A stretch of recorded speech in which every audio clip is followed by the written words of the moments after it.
نیکی کرنا اور پھر ڈرنا کہ کہیں رد نہ ہو جائے، یہ ہے نیک لوگوں کا طریقہ۔ گناہ کرنا اور پھر یہ امید رکھنا کہ کوئی بات نہیں، اللہ معاف کرے گا، یہ ہے غافلوں کا طریقہ۔ شیطان ہمیں کان پکڑ کر رب کی نافرمانیوں میں لگا دے۔ اللہ کی رحمت بہت بڑی ہے، نمازیں پڑھنے کی کیا ضرورت ہے؟ اللہ کی رحمت تو بہت بڑی ہے۔ زکوٰۃ دینے کی کیا ضرورت ہے؟ خون پسینے کی کمائی میں کیوں کسی کو دے دوں؟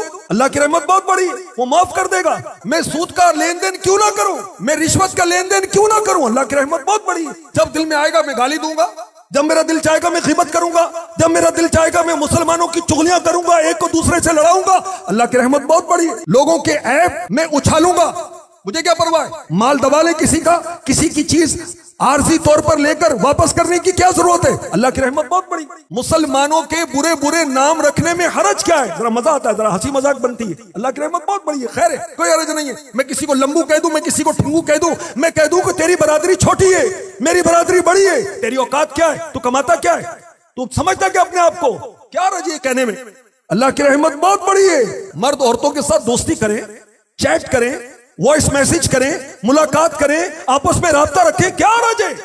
اللہ کی رحمت بہت بڑی ہے۔ 4 دن کی زندگی ہے، کچھ کمائیں کھائیں، موج کریں، کچھ انجوائے کریں۔ کیا ہر وقت میں نمازیں پڑھتا رہوں؟ کیوں داڑھی رکھوں؟ میں کیوں امامہ سجاؤں؟ کیوں رسول پاک صلی اللہ علیہ وسلم کی سنتیں اپناؤں؟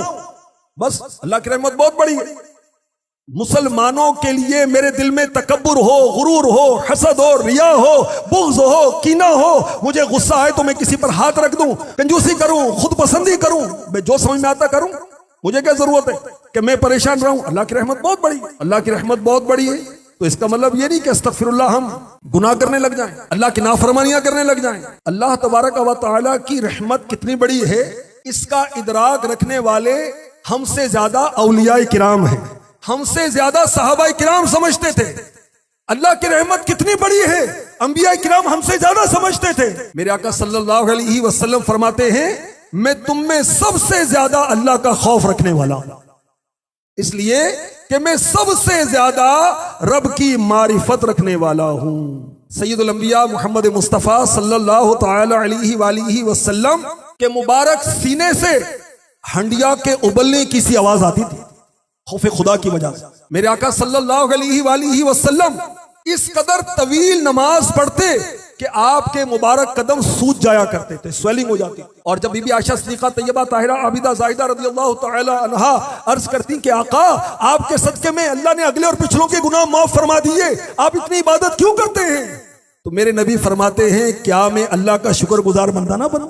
حضرت ابراہیم علیہ السلام جب آپ نماز پڑھتے تو خوف خدا سے ان کے دل کی دھڑکن تیز ہو جاتی، اس قدر تیز ہوتی کہ 1 میل کی مسافت سے بھی ان کے دل کی دھڑکن سنائی دیتی تھی۔ حضرت شعیب علیہ السلام اللہ کے خوف سے اس قدر روئے کہ آپ کی اکثر بینائی جاتی رہی۔ جبریل امی علیہ السلام جو کہ تمام فرشتوں کے سردار ہیں، میرے آقا علیہ السلام ان کے بارے میں فرماتے ہیں کہ یہ جب بھی میرے پاس آئے تو خوف خدا سے کانپ رہے ہوتے تھے۔